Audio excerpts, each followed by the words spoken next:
Hello everyone, my name is Preston Dennett and welcome to a new episode of UFOs and the Paranormal. I'm going to be covering humanoids today.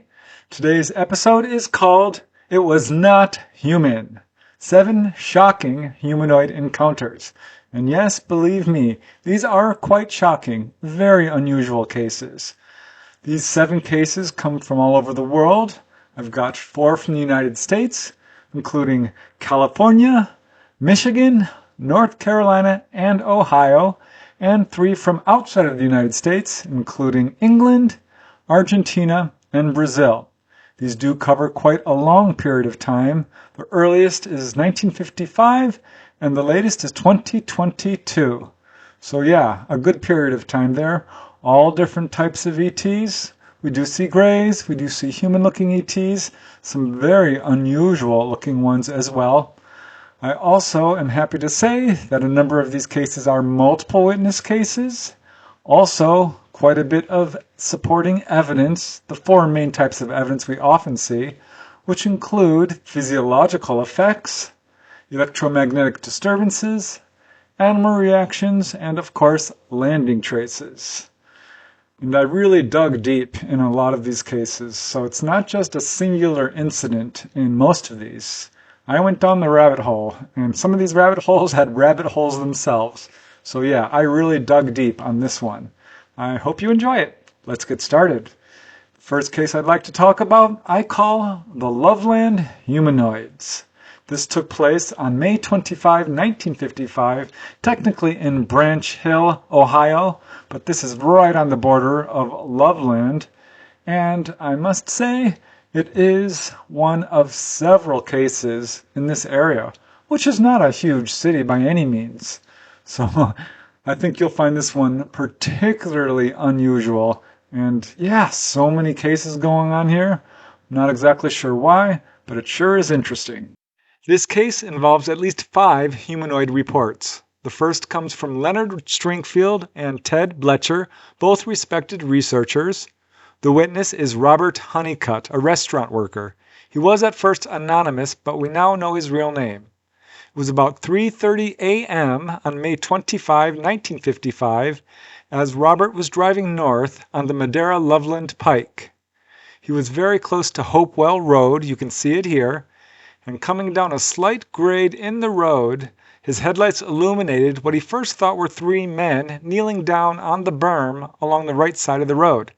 And as he says, my first impression was that there were 3 crazy guys praying by the side of the road, or somebody was hurt, or some crazy guys were having fun. So he was curious and wondering what 3 guys would be doing praying in the middle of the night along the highway. He stopped his car about 20 feet away from them and looked at them. And that's when he realized that these figures were not human. He said they were shorter than normal people. They were in a triangular position facing the road. One was closer to the shoulder and the other 2 were kind of flanking behind him. But this closest figure had his arms and hands over his head and appeared to be holding some kind of rod. In fact, Robert could see electric blue-white sparks jumping back and forth from one hand to the other, just above and below this rod-like instrument. And Robert had the impression that these beings were concentrating on a spot on the other side of the road. So he became even more curious and exited his vehicle. Immediately, the closest forward figure lowered his arms and appeared to attach this object to his ankles. Now Robert was still standing next to the driver's side door when all 3 of these figures turned to their left and stared directly at him. And he could now see them in detail. Each figure, he said, was about 3.5 feet tall.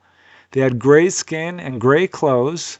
They had normal eyes, but no eyebrows that he could see. He didn't really notice any nose, but their mouths, he said, crossed the entire lower section of the face, and they had no lips.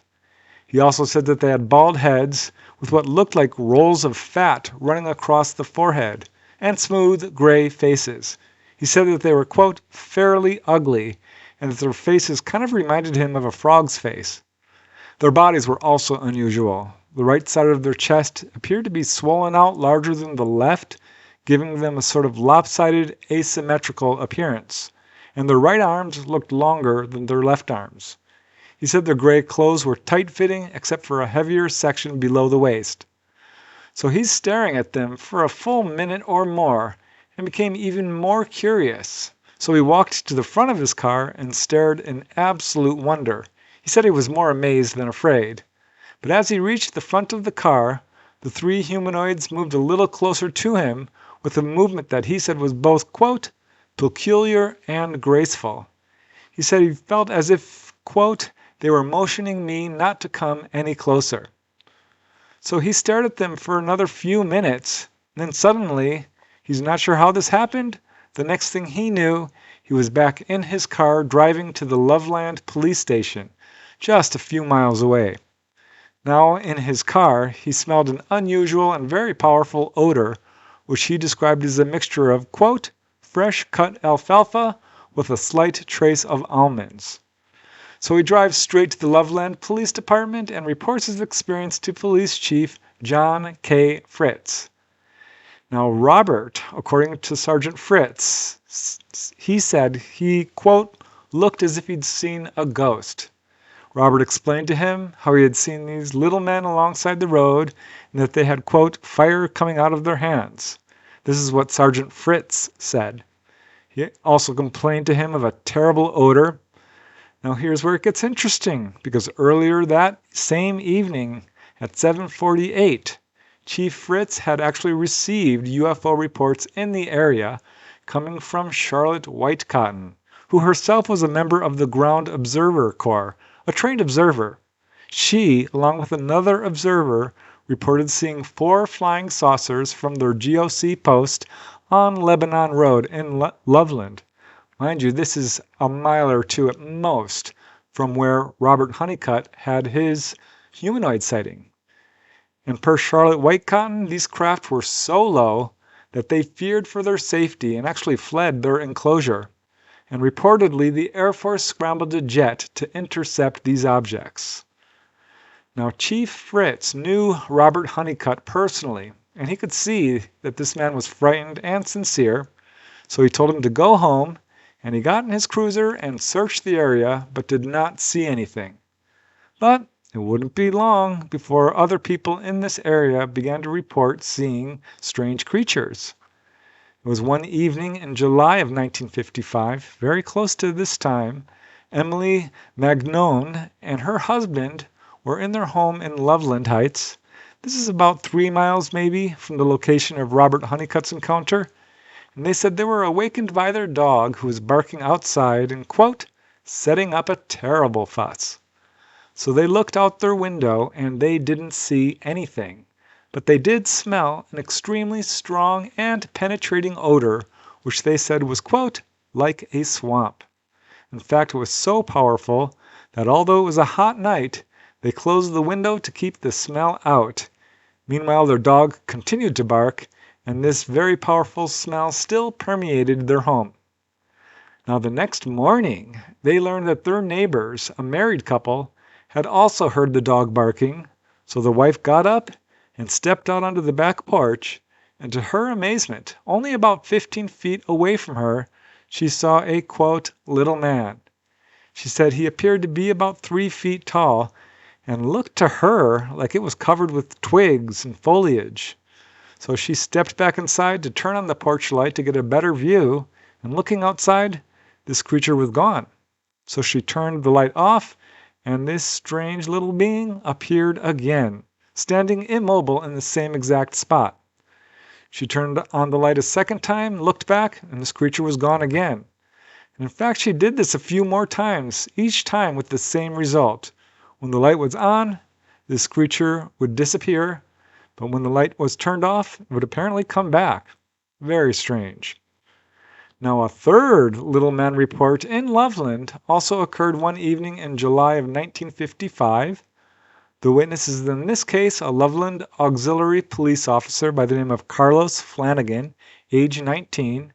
He was also initially anonymous, but we do now know his real name.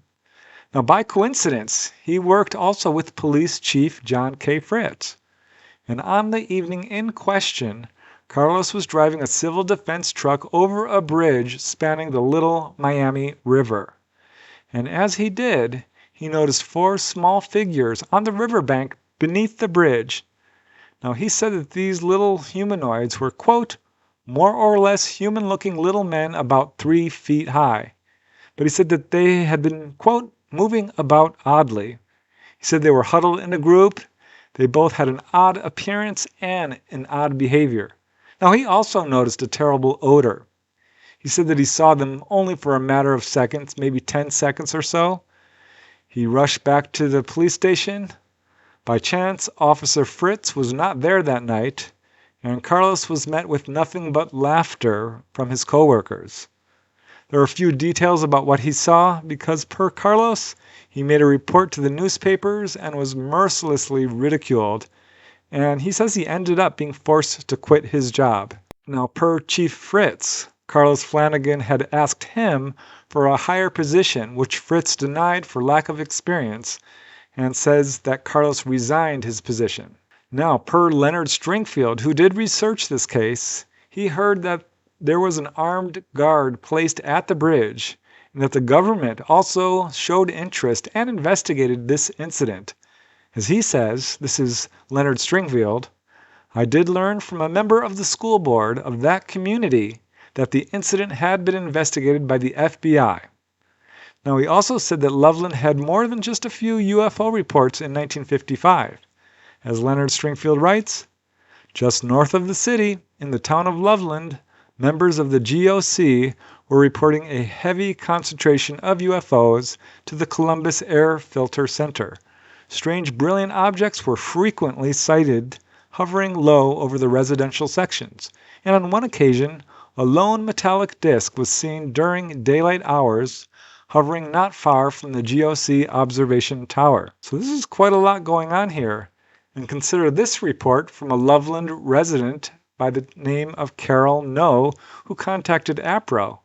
She says that she was 9 or 10 years old, and that in 1954 or 1955, which would be when all of this was going on, one summer evening, she and her cousin Freddie, age 12 or 13, were sitting on the porch of their Loveland home when they saw a, quote, bright star. This was obviously up in the sky, but it clearly wasn't a star because it was moving. They said it was not only unusually bright, it was an aqua green-blue color. As Carol says, then it abruptly changed directions. By this time, Freddie and I were curious beyond cautious and ran up the road following the object. So they could see now that it had a round appearance.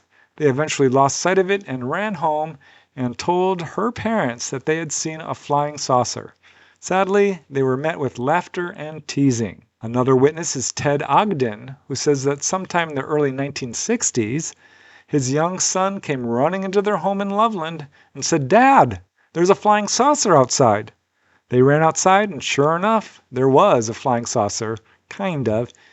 Actually, it was a silver cigar-shaped object, which Ted estimates was about 7 feet long, maybe 2 feet wide, traveling silently and slowly overhead. So Loveland is the town that just keeps on giving. Get this case. 1 a.m., March 3rd, 1972, Officer Ray Shockey was driving slowly along the icy Riverside Road towards Loveland when he saw what he first thought was a dog. So he stopped his car and looked at this dog, what he thought was a dog, in his headlights, and to his shock, this dog wasn't a dog, but instead a humanoid of some kind. He says it stood up, its eyes were shining from the car headlights. He said it was about 4 feet tall with leathery skin and a face that looked more frog-like or lizard-like than human. He said it looked at him for a few seconds, then turned and leaped over the guardrail, sliding into the Little Miami River. So he fled the scene and returned with his fellow officer, Mark Matthews. But of course, by this time, this creature, whatever it was gone. They said they saw evidence of something scraping along the embankment into the river. Now, 2 weeks later, while driving along this same stretch of road, Officer Mark Matthews said he saw something lying on the road.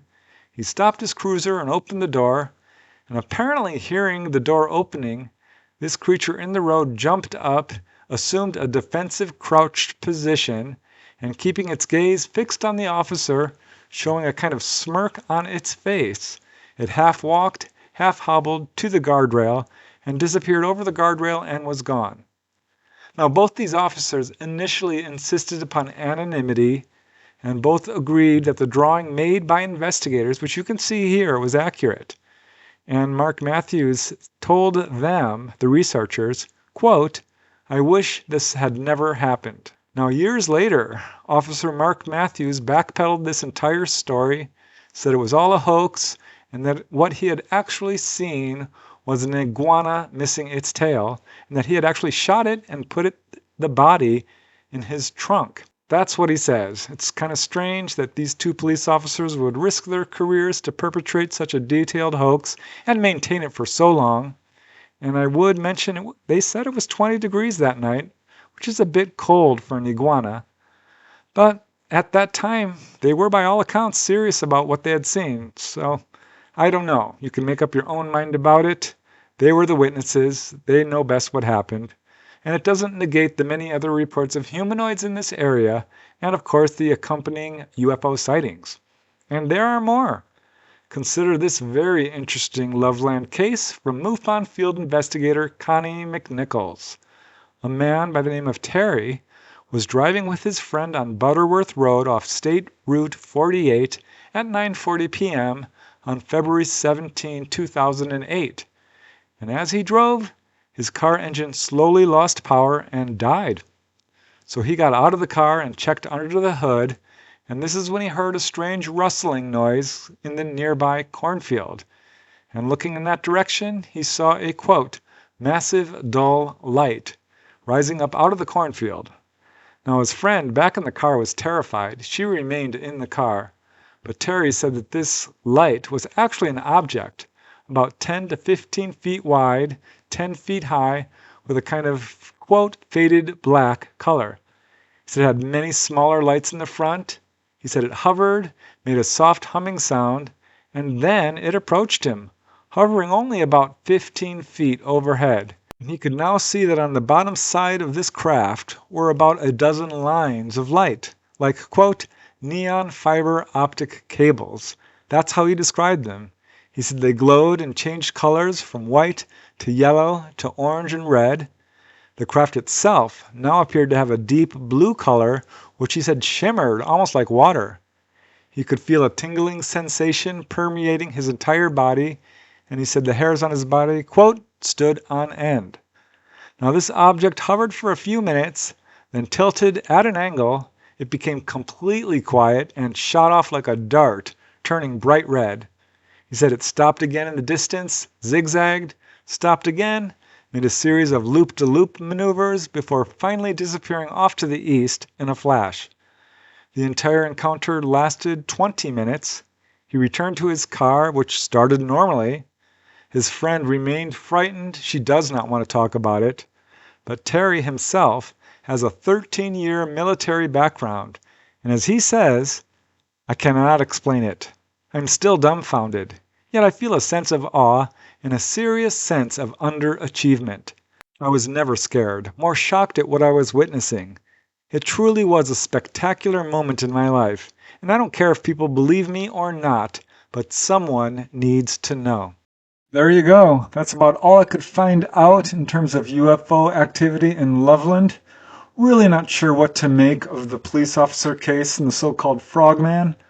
I don't know. Perhaps it is, as they say, a prank or a hoax, a strange thing for police officers to do and to maintain for so many years. But I'll leave it to you to decide. I think some of those cases are absolutely legitimate. Leonard Stringfield is a fantastic researcher. He's very highly respected. And with so much UFO activity going on there, in some cases going on at that exact moment that Robert Hunnicutt had his encounter, I think we can count that one as pretty credible. So let's move on to the next case, which I call Something Horrible Was Out There. This is a really interesting, series of cases really. The first occurring on November 13, 1967 in Surrey, United Kingdom. and super interesting because these cases do involve humanoids, and there's no overt UFO connection, meaning the witnesses themselves didn't see UFOs, but people saw them in the surrounding area, so entirely possible these were ETs, given the description of these humanoids that these people saw. So yeah, this I think is a really interesting series of events. This case comes from pioneering researcher Charles Bowen, author of The Humanoids, which is actually one of the first books to cover humanoid cases. It was a half hour after midnight on November 13, a damp, cloudy night, as the witness, Philip Freeman, age 22, and the other witness, his friend, Angela Carter, age 20, were driving along a country road through the Winterfold Forest. This is just a few miles north of Cranleigh, and they were heading towards Pitch Hill and eventually to their home in Woking. This is in the UK. So he stopped the car to wipe the windshield of the dampness, and this is when both he and Angela became aware of an awful, revolting smell. He kind of compared it to burned food. So he returned to the car and started talking about this awful odor. And this is when he was shocked and alarmed to see a weird face very close up to Angela's side of the car. This face had no features that he could see, but was just pure white. He saw that one of its arms was raised up to touch the hood of the car. And when he saw all this, he says he felt a wave of coldness and fear. Now, Angela was looking at him at the time, and she saw his face. She was too scared to turn around and look outside. As she said, "I knew by the look on Philip's face, and by my own feeling, that something horrible was out there." So Angela began to plead with Philip to drive away. Now, this car was a stick shift, and it took a moment to get the car in gear. And by this time, the figure had moved to the back window, and Philip could now see that it had a dark, cloaked body, and that it was about 4.5 feet tall. Philip drove off, stopped the car a few hundred yards up the road. Now the smell, which had been stronger inside the car than outside, now dissipated, and Philip asked Angela if she wouldn't mind turning around and going back to investigate. Angela, no surprise, would not hear of it, and told him to keep driving to their home in Woking as quickly as possible, which they did. Philip shared his experience with his family and friends and was met with skepticism and teasing, though his parents did admit to researchers that Philip was truly frightened. And it turns out this area does have quite an interesting history of strange phenomena. In fact, one man described a sighting way back in the 1920s along Red Road in Woking, and said that he was followed by a light. Another apparent humanoid sighting occurred one night in January or February of 1968. A young man, Peter, and his girlfriend had parked their car between Woking and Guildford in Surrey when he got an uneasy feeling. And he looked up, and this is when he saw a, quote, shadow behind some trees. He couldn't see it clearly, so he started to get out of his car to look, and he watched this shadowy figure glide closer to him, approaching about 20 feet away, and he could now see that it was about 4.5 feet tall, not human, he said. It was too, quote, squat and square to be human, not to mention the fact that it moved in perfect silence. And like the being seen by Philip, he couldn't see any legs. So they drove off quickly, and reportedly 2 weeks later, they went to the same area and smelled also a terrible odor, which Peter described as, quote, seaweed rotting in the hot sun. So there does appear to be something going on here. In September of 1973, a 4-year-old boy in Kingfield, Woking in Surrey told his parents that he saw a 6-fingered, headless humanoid figure wearing dark gray clothing and a belt at the foot of his bed. It seemed to be holding something like a radio in its hand. It quickly vanished, and looking to his doorway, he saw 6 similar figures, who also promptly vanished. He jumped out of bed and rushed to the window, and this is when he said he saw a domed disc with square portholes landed on the lawn outside his home. In fact, he saw that these entities that he had seen in his room were now climbing up a ladder inside this craft.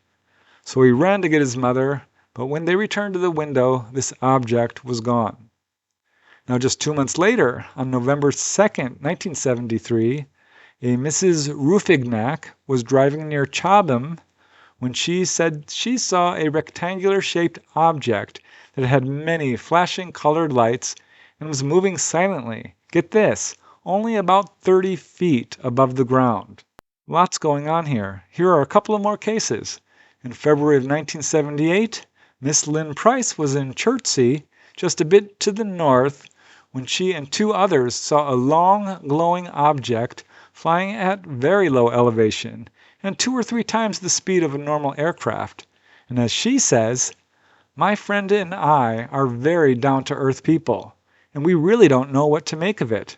One of the men with her is a pilot, and he said, quote, was definitely not an airplane."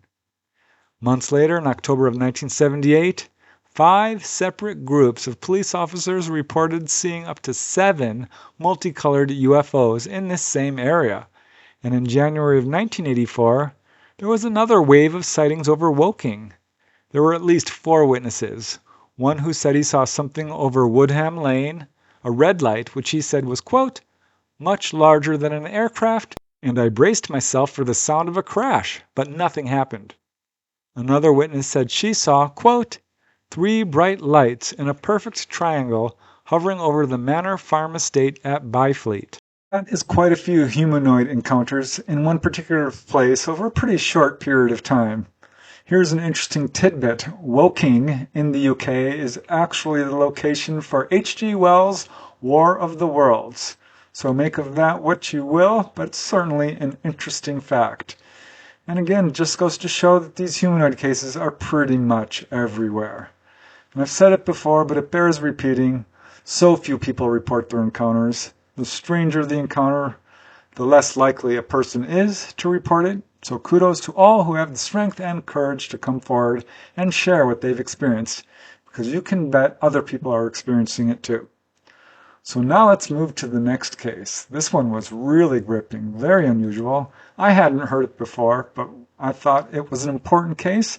That's why I wanted to include it in this compilation. I call this one, I Was Glued to the Ground. This took place on July 22nd, 1968 in Mendoza, Argentina. And it's a really interesting single witness case, but it turns out other people did see activity in that exact area at that time. So I guess technically it's not a single witness case. Single witness in terms of one person seeing humanoids.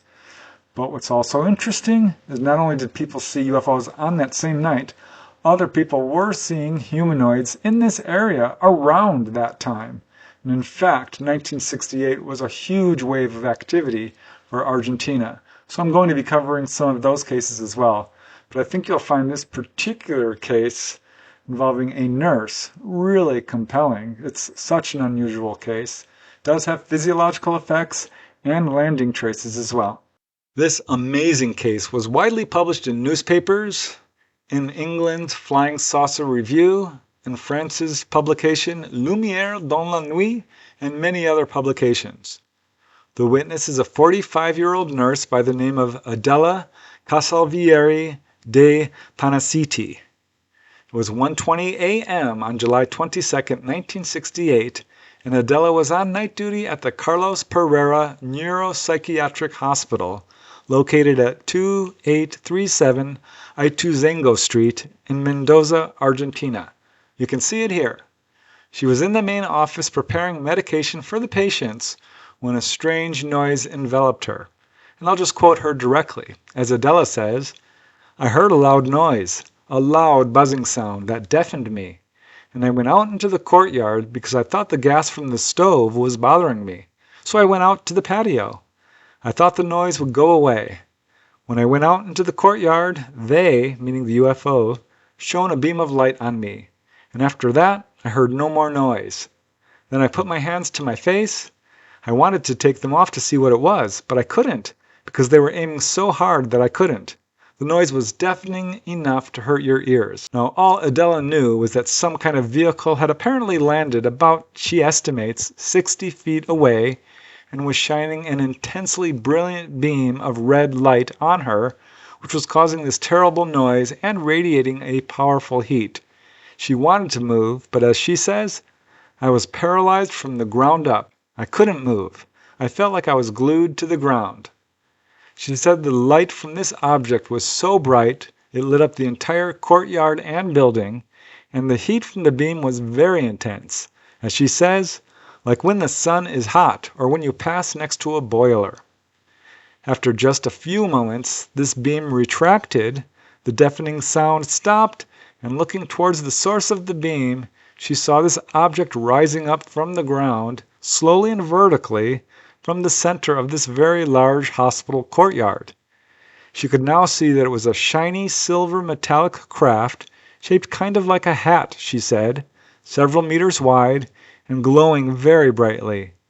She said the bottom section revolved rapidly. The upper section had a dome which was covered with colored lights, and she also saw several small squarish windows on the craft, and looking through these windows she saw people. As Adela says, it was going away, rising very slowly. Then I saw people moving inside the object. There were a few figures moving around. The people inside weren't clearly visible. I saw through the windows that some were going this way and others that way. It wasn't clear because it was quite far away, but the people inside were clearly visible. Their heads weren't visible, just half their bodies. But I saw these people inside walking. There wasn't just one, but several, some walking this way and others that way, inside. So as this object rose, this deafening sound returned, and after rising above the brick walls surrounding the courtyard, this object zoomed away at high speed. Adela screamed for help and started to run back into the hospital, but her legs gave away. She collapsed to her knees.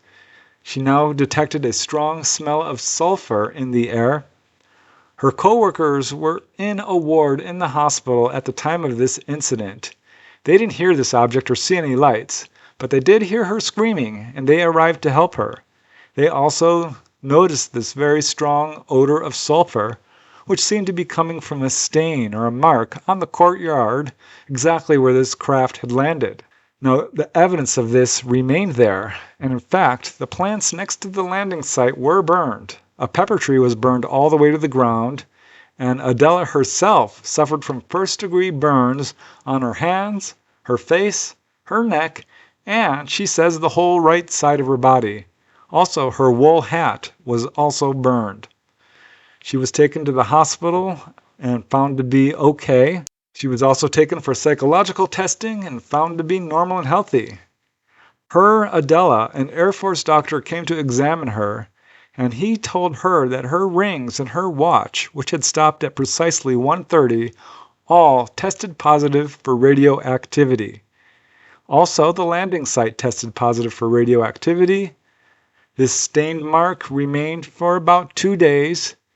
And another detail, when the courtyard was sprayed with water, it would dry more quickly exactly where the craft had landed. Reportedly, military officials took samples of the cement and the burned tree branches for analysis. This analysis was never released to the public. But here's another strange thing. On that night of the encounter, before the encounter happened, the patients in the hospital were unusually quiet and well behaved. Remember, this is a psychiatric hospital. And per Adela, there's usually quarreling and shouting and people getting up to walk around or get water. But the night of that encounter, she said, quote, "The block was in perfect silence. The discipline was perfect." Prior to the incident, Adela didn't believe in UFOs, but afterwards she said, "Yes, now I believe." And later, an additional possible witness was found. The night watchman at the nearby hotel on Santiago del Estero Street said that he saw this object land and then take off shortly later. And reportedly, the daughters of Commander Victoria at a nearby Garrison casino said that on the same night they saw a luminous egg-shaped object emitting red, blue, and orange-colored lights moving rapidly across the sky. So as it turns out, Adela's encounter was not an isolated event. Some 400 miles away and 4 days later, in Oliveira, Argentina, another startling encounter involving humanoids occurred. This one was about 2 a.m. on July 25. A police corporal heard a loud droning noise, and he saw a bright luminosity. This is by the Tapalque stream. You can see it here. He was about to change guard, but instead he rushed back to the station. A police officer there authorized an investigation, and the corporal returned with 4 other officers. They were given a jeep and an automatic gun, and they drove to this spot where he had seen the craft. And when they arrived, they were astonished to see a large oval object emitting multicolored lights only a few meters above the ground, and it was darting around a little bit. As they watched, it moved at incredible speed, turned sideways, and then landed behind some bushes behind a runway used by military planes. At this point, this brilliant craft dimmed in luminosity. This loud droning sound lessened to a soft hum, and looking beside this disk, the officers could now see 3 strange beings, each about 6 feet high, wearing silver-colored uniforms. And these beings began to slowly advance towards the officers. Now this frightened the officers, and one of them, Corporal Menendez, took the gun and fired a volley of bullets. The strange beings immediately lifted their hands, revealing a small, glowing sphere, and immediately all the officers were overcome by a powerful feeling of tiredness that they said rendered them incapable of using their guns. The 3 beings returned to the disc. It rose upwards, zigzagged a few times, and darted off at high speed. Immediately, the officers recovered and returned to their station to report this incident. Now, on that same day at 5:30 a.m., July 25, her researcher Roberto Banks, a gentleman by the name of Oscar Augustin D'Onofrio, was traveling along Route 3 near the city of General Alvear. This is in Buenos Aires, Argentina. He was at the 37-kilometer mark when he says, about 300 feet off the road, he noticed an increasing luminosity. His car engine failed, he was unable to move, and he could now see that this light was actually a craft of some kind which appeared to be emitting sparks. He saw 2 figures nearby, but they were too far away to see any real detail. He did see them return into the craft, which took off and darted away, at which point his car started working again. And that same day, another gentleman in La Pastora, Argentina, said that he saw a silvery, spinning, top-shaped object hovering near the road. Again, his car failed. The object rose upward and moved off, and his car restarted.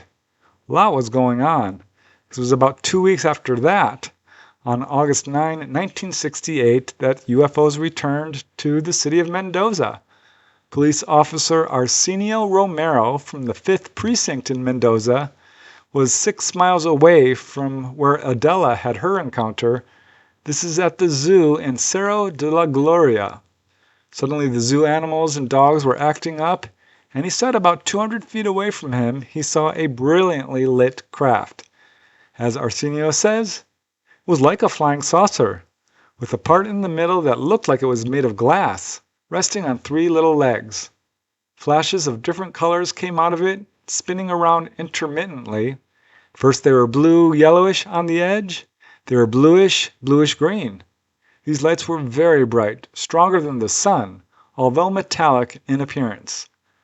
He said the object was kind of shaped like a child's top, but had a transparent dome on top.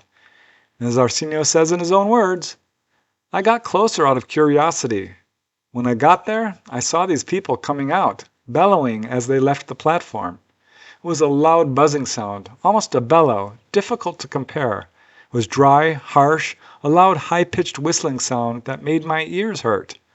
The lights also bothered me, but they didn't blind me, although as I got closer, a sulfurous smell became more noticeable, causing me distress. These beings were surrounding the saucer. They didn't touch the ground. Now, per Arsenio, these beings had tall, elongated heads, and it looked to him like they were rotating around the craft. So he pulls out his gun, at which point he became completely paralyzed. He says, I tried to walk forward, backward, but I couldn't. I tried to move my arms, but I couldn't. I couldn't scream or speak either, and I felt a burning sensation on my body in front of me, and I fell to the ground. Per Arsenio, when he fell to the ground, it was because a blue-violet beam was shown on him from this UFO or these beings. He fell paralyzed to the ground and passed out. He was found later by a stranger, woken up and rushed to a nearby hospital where he says he remained for 4 days, suffering from nervous upset and pain in his shoulders, elbows, and knees. Now reportedly, landing traces were found at the site. You can see the photograph here. Arsenio speculates that the ETs were coming to gather uranium, as the area of Mendoza is known to have rich uranium deposits. Few more encounters. The same day as Adela Calvieri's encounter at 2 p.m., July 22nd, 1968, this is 12 hours after her encounter, pilots, police officers, and airport personnel at the San Carlos de Bariloche Airport near Bahia Blanca were puzzled by the appearance of a, quote, excessively long plane. They said it had swept back short delta-like wings, which were far, far too short to support a craft of its enormous size. It began circling the airport runway at about 200 feet altitude, as if searching for a place to land. But the problem was the plane made no radio contact and was also making very bizarre maneuvers. Per the witnesses, it was somewhat similar to a Canberra jet, but it had no windows. It did have black squares, or what looked like black squares, painted on its side, and although many people viewed it through binoculars, nobody could identify this aircraft. And despite its large size, it glided about with obvious grace and ease, and very little engine noise. And right when it looked like it was about to land, it sped away at high speed. Now more reports could be cited. There's a lot of them, so I'll just quote a few. June 29, 4 people in San Luis del Palmar saw an object which went over their car, shaking it violently and actually making it go backwards. July 2nd, 5 people in Sierra Chica, Buenos Aires, saw a UFO zigzagging across the sky when it zoomed straight towards them and flew a few meters over their heads, causing them all to throw themselves to the ground, shot up and darted away. July 7, a man in Cuesta de las Vacas in San Juan was driving with his family when they said a 90-foot-long craft moved right across the road in front of them, only 3 feet above the road. July 16, 5 police officers saw a 6-foot-wide glowing blue craft which caused their Jeep to lose power. July 18, again in Mendoza, mind you, this is just 4 days before Adela's encounter, 4 teachers were driving when they encountered a red-orange oval object, 60 feet long, traveling just above the ground.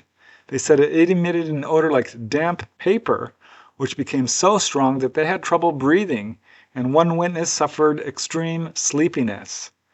One more, September 12, in Ceres, Santa Fe, Argentina, a small glowing red oval object was so low, per the witnesses, it was skimming just above the houses in the area. I could go on. As you can see, this is a very intense wave.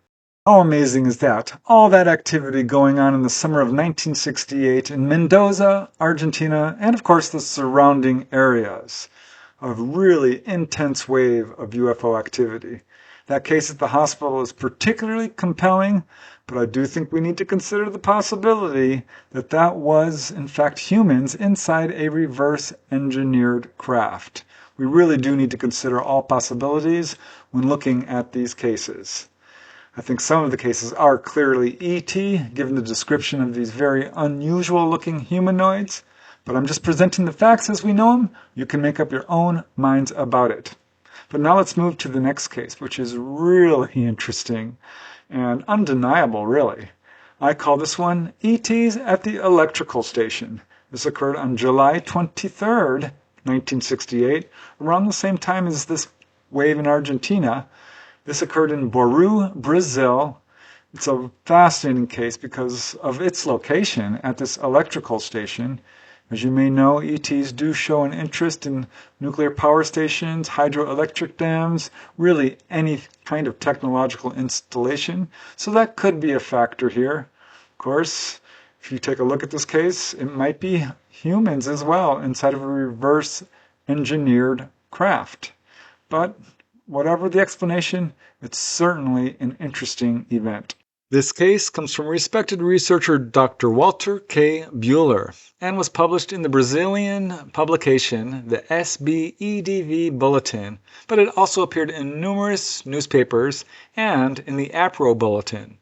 It was 1 a.m. on July 23, 1968, by coincidence a day after Adela Calsalvieri's encounter in Mendoza, that night watchman Deildo de Oliveira was on duty at the Central Electric Power Station located in Boró, São Paulo, Brazil.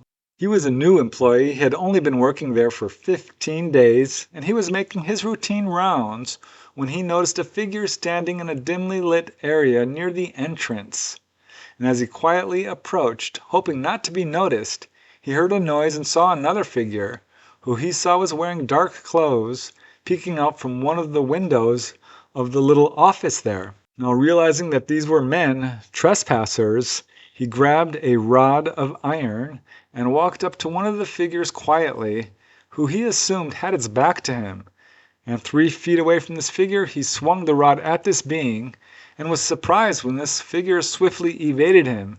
And only then did he realize that this figure did not have his back to him, but was facing him wearing some kind of helmet. He said it wasn't, quote, a normal person. It was wearing an opaque helmet. Now instead of talking, this figure made loud grunting sounds and physically grabbed the witness and wrestled him to the ground. Now as Deildo fought the man, the second figure came running and joined the fray. Mind you, the witness is young and strong, and he continued fighting these 2 figures for about 10 minutes when a third figure appeared. Now this figure looked different. He had light-colored coveralls, very pale skin, red hair, which per Deildo was different and harder in texture than normal hair. This third figure grabbed the witness, pulled him to his feet. This caused the witness to lose his shoes in the struggle. This man tore at his clothes, struck his leg, causing Deildo to fall to the ground. And the 3 men basically ganged up on him, picked him up and threw him to the ground, he says 5 or 6 times, until he stopped resisting. Now defeated, the witness lay still. The figures poked him gently in the ribs a couple of times, apparently to make sure he was all right. That was his impression. And then the red-headed man pulled him up to his feet, patted his back in a friendly way, and communicated to him in some way to go away. Our fight here is over. Now per the witness, he now heard this red-headed figure speaking in an unintelligible language, and all 3 of these figures started to walk off. The witness, Deildo, walked cautiously away towards the nearby stairwell and began to shout for help. And looking back, he saw that these 3 men were approaching a small gray craft, about 30 feet wide, 45 feet high, which he said was shaped much like a Volkswagen van. They entered inside it, and this craft emitted a noise and rose upwards at an angle, causing a blast of cold air. It maneuvered next to a nearby electrical transformer, causing it to throw off some sparks. Then it zigzagged briefly, shot upwards quickly into the sky, and was gone. Now seeing this, Deildo, the witness, was now convinced that he had just encountered extraterrestrials. He ran to find Antonio, the security guard for the next shift, and together they searched the area. They found Deildo's torn clothing, his buttons, his shoes, his flashlights, several of the footprints from the men. They saw that one of the office doors had been apparently forced open. They of course notified authorities, and this led to a thorough investigation. An inspection of the office that had been broken into showed that nothing was missing, but they did find strange handprints on the file cabinet inside the office. News of this incident soon leaked out, and reporters came to interview the witness. Reportedly, the military took over the investigation, which was carried out in secret, and the results, of course, were never released to the public. The only real result of this incident was that the electric station personnel doubled the number of guards protecting this electric plant. That case is definitely a bit of an outlier. I don't know that I've heard any quite like it in terms of how the ETs, well, alleged ETs, were behaving, humanoids, the description of the craft, and so forth. It's an unusual event, but I do wonder if perhaps that was humans in a reverse engineered craft. I'm just saying this again because we can't be too careful. All right, now let's move to the next case, which I think is absolutely ET, given what the witness describes. I call this one, "It Scared the Hell Out of Me." This occurred in July 1972, in Pioneer Township, Michigan. This is largely a single witness case, though later the witness did have further encounters, including one with his mother.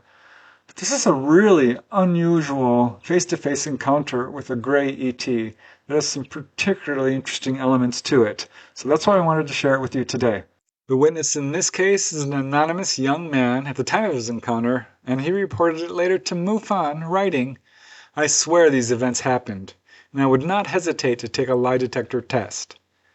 He said it was around dusk, July 1972, and he was playing basketball by himself in the upper hayloft of the barn next to his home in Pioneer Township, Michigan. He had just taken a shot with the basketball, and this is when he noticed something in the lower hayloft. As he says, "I can only describe it as a tremendous amount of concentrated energy. At that moment, I could visibly see nothing, but I knew something was there. As I continued looking at that spot, a ball of pulsating light appeared, about the size of a softball, or maybe a little larger. My mind was trying to figure out what I was looking at. So he stepped to the right, and he could see that whatever this thing was, it was definitely sitting in the air there, pulsating. So he just stood there and stared at it as his mind scrambled to find an explanation for what he was seeing. And this is when suddenly the ball of energy expanded vertically, and out stepped a humanoid creature. As the witness says, I found myself facing a being with very large black eyes, a tiny nose, a slit for a mouth, very small flat ears, and very long fingers, 3 on each hand. I would say its height was less than 4 feet. It appeared to be very light complected. It scared the hell out of me, and I could feel some kind of energy hitting me in the lower forehead, as if it was trying to communicate or observe me. I was aware it was moving closer to me, and I ran. So he stormed into the house and told his mother that he had just seen a ghost, because at the time he had never heard of gray ETs. He didn't know how else to explain it. But events weren't over yet. A short time later, he and his mother were driving and came upon, quote, an orange ball of light sitting in the air. As they approached it, it suddenly disappeared, but neither of them were able to identify it. It was only 2 years later, in 1974, that the witness had another sighting. He said he was outside his home when a huge black triangular-shaped object with 3 lights at each apex and a panel of lights on the back stopped directly over his head. And as he says, this ship was easily 400 feet long. It sat above me for at least 10 minutes. I don't believe it could have been more than 100 feet off the ground. When this craft started to move, the large corner lights went to blue, green, and red. The rear lights flipped on in sequence, left to right. It moved away in a very slow northeast direction, with no sound or air movement. So these events still remain vivid in his mind 39 years later, when he reported it to the Mutual UFO Network. Can you imagine not reporting an event for some 39 years and then finally finding the courage to come forward? This is a pattern I see with so many witnesses. It takes a lot to process these kinds of events. Often people are alone with them. They can't even share it with their family or friends. Because who wants to be ridiculed? Who wants to be gaslit because of an experience they had? It's really unfair. I blame our own governments, secret governments. This cover-up is no joke. It's been very effective in silencing witnesses. Thankfully, that is changing, and a lot more people are coming forward. This is such an important subject. We all deserve to know the truth. I know you guys know this. But this is why I do this research, because so many people are having these experiences and many of them have no support system, no recourse, no place to get really good information on this subject. All right, let's move to the next case, which I call This Creature Was Not Human. This took place on November 10, 1986, in a very rural area of Clovis, California. I like this case because this witness describes her experience in very vivid detail. She's clearly quite intelligent. It's a really poignant encounter, actually, and I think you'll find it really compelling. This first-hand eyewitness testimony comes from Sarah. That is a pseudonym. Her parents owned a 20-acre ranch property on the outskirts of Clovis. This was near the intersection of Bullard and North Academy Avenue. You can see it here. Sarah was 20 years old at the time of her encounter. It was the night of November 10, 1986, when she stepped out onto the back porch facing north and noticed a strange blue-white light towards the nearby Friant Kern Canal, which bordered her parents' property. Now, she thought briefly it might be headlights on a car, but they clearly weren't that. They were too blue, didn't look like campers either, and as Sarah says, they were very pretty. The light was large and glowed outwards and filled the sky in the shape of a dome. So she was very curious about this because nobody ever went out to that area, and she decided that the next morning she would hike over there and investigate. But strangely, when morning came, she completely forgot about it. That night, the lights were back, and as Sarah says, same color, same spot. I told myself that for sure I would head out in the morning and investigate. So the next morning, after watching The Price is Right with her grandmother, it was around 11 a.m., she grabbed her rifle, which she normally used for rabbit hunting, got her golden retriever Sheena, and headed towards the canal runoff where she had seen these lights. It took her about 10 minutes to hike there, and as she stepped over a barbed wire fence marking the property line, something very strange happened. As Sarah says, that's when a fear hit me. It hit me out of nowhere. I found myself instantly scared. I have never been scared out there, especially with a rifle in my hand. The hair on my neck stood up, my shoulders raised and my head sunk into my neck. I looked left, then right, then all around me. Something inside of me was telling me to run. But Sarah bravely screwed up her courage, put her finger on the trigger of her .22 LR rifle, and walked the remaining 60 feet of the canal runoff as quickly as she could without running. And finding nothing, she headed back towards her property. The feeling of danger was still there, and she had the urge to keep walking, but for some reason, she says, she stopped. And this is when she realized that her dog Sheena, who would never normally abandon her, was suddenly gone. Sarah looked around her, and this is when her life changed forever. As Sarah says, I didn't want to look behind me for some reason.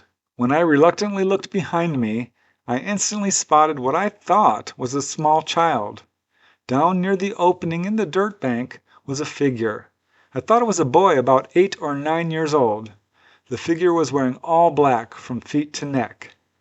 She could now see that this figure had a huge bald head and a thin body, and not only looked strange, it was dressed strangely. And Sarah slowly realized that this figure was not normal. As Sarah says, as I continued to stare, the large head of this figure clearly appeared bald, and the eyes were larger than expected, very large. This wasn't a little boy. There was something very foreign about this thing.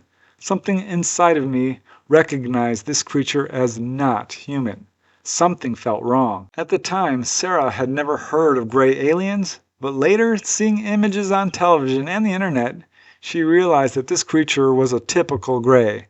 But at the time, all she knew is that this figure was not human. And as she says, that was when this big-headed figure raised its arm and seemed to wave at me. I wasn't sure if it was a hello or a goodbye. Sarah looked around to see if she could see her dog Sheena, and when she looked back towards this gray, it was gone. So she walked home quickly and was puzzled to find that her dog Sheena was already in her dog pen. She immediately asked her grandmother if she had put Sheena in the dog pen, and her grandmother said, "Yes, I did. Where have you been?" And Sarah said that she had taken a walk to the runoff, and her grandmother replied, "Well, you were gone a very long time." But Sarah protested. She said, "I was only gone for 15 minutes. But when she went into her room to put her rifle away, she was shocked to see that it was now 1:10 p.m. She was missing almost 2 hours of time. Now at the time, this was all so confusing that she just figured her clock must be wrong, and by the next day, she had actually completely forgot about the encounter. It wasn't until 1 year later when something strange happened which brought the memory back.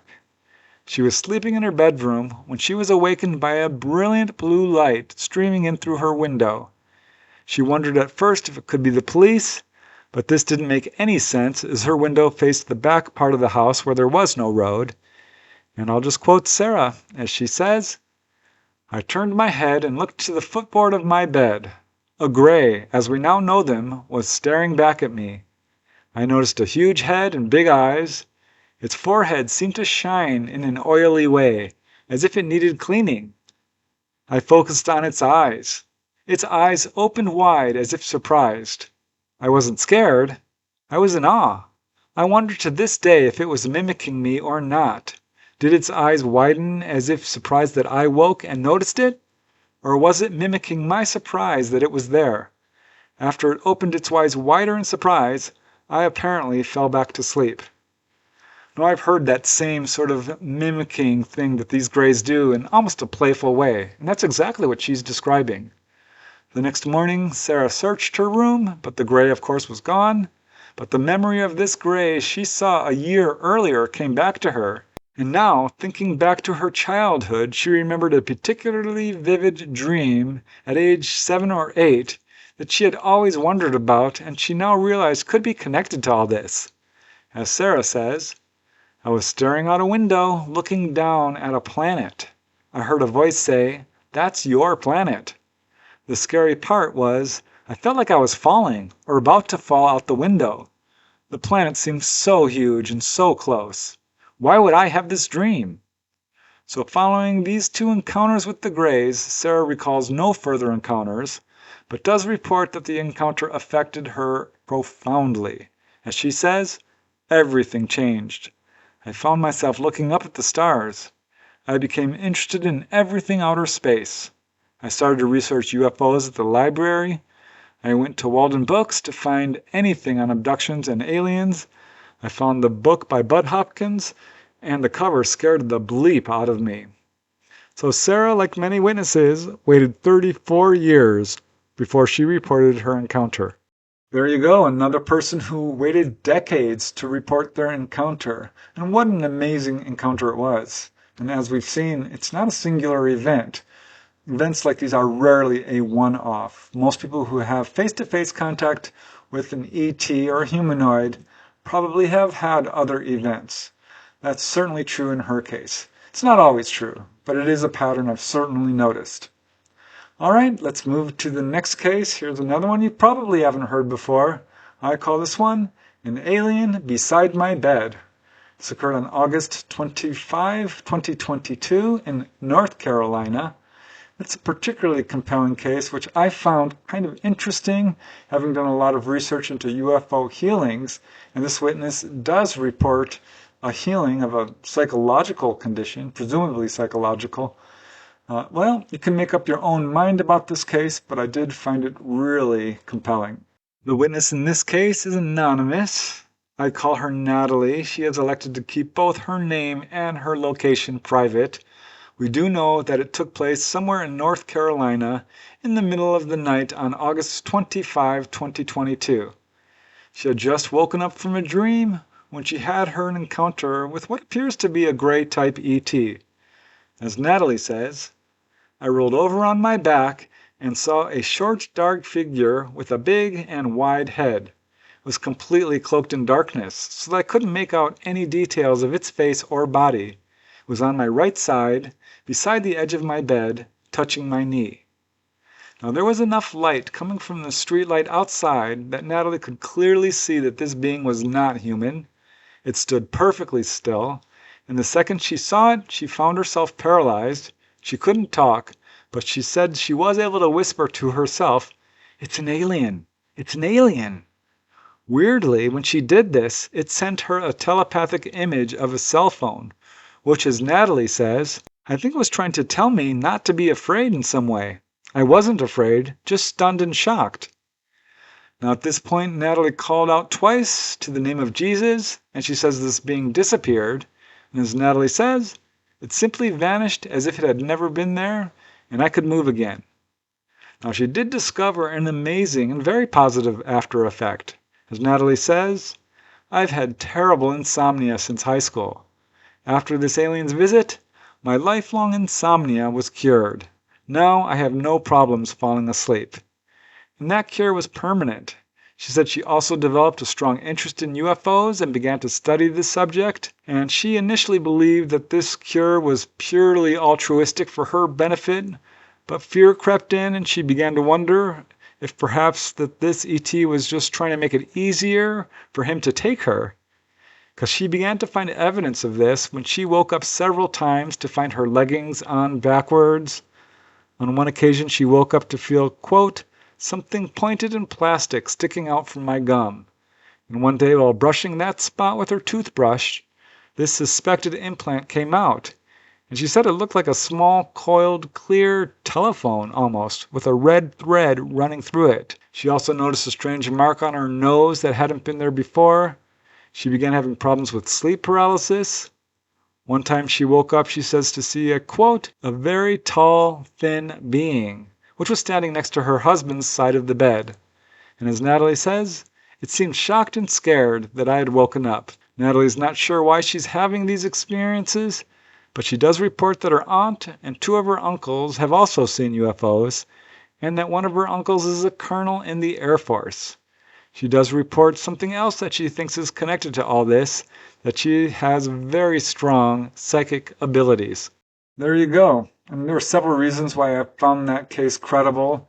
She reports the ETs telepathically communicating with her, telling her not to be afraid. She reports being healed of insomnia.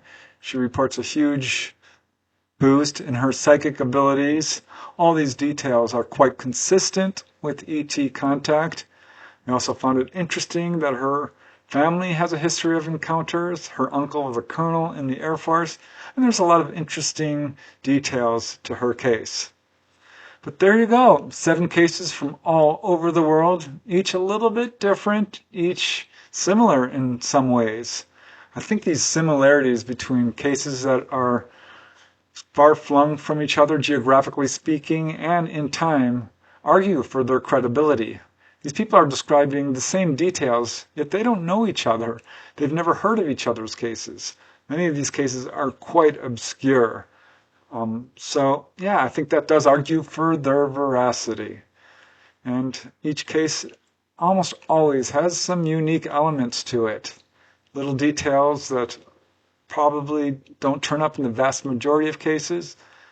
Hard to say for sure. There's so many of these events. I mean, any numbers, I would say, of how common this is vastly underestimated. I've said it 2 or 3 times already. Most people don't report their events with extraterrestrials, their face-to-face meetings.